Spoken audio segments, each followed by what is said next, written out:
રાજકોટમાં મતદાર યાદી સુધારણા મુદ્દે કોંગ્રેસે કલેક્ટર કચેરીએ ઉગ્ર સૂત્રોચ્ચાર સાથે વિરોધ નોંધાવ્યો હતો. કોંગ્રેસ દ્વારા ગંભીર આરોપો લગાવવામાં આવ્યા હતા. લોકશાહીના રક્ષણ માટે કોંગ્રેસે ચીમકી આપી છે કે જો તટસ્થ તપાસ નહીં થાય તો આગામી સમયમાં ગાંધી ચિંધ્યા માર્ગે આંદોલન અને કાયદાકીય લડત આપવામાં આવશે. હિતેશ વોરા.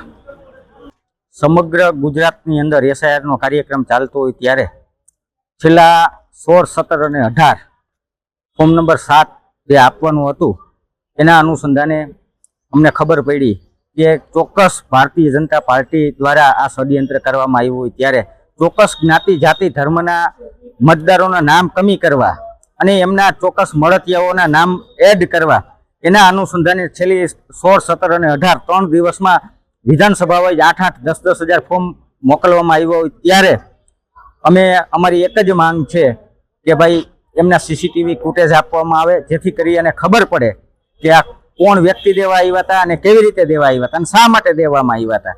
ત્યારે અમે સમગ્ર ગુજરાતની જનતાને જાણ કરવામાં આવે છે કે બંધારણ થકી જે મત દેવાનો અધિકાર પ્રાપ્ત થયો છે એ અધિકાર છીનવાઈ ન જાય એના માટે આજે અમે ધરણા પર બેઠા છીએ.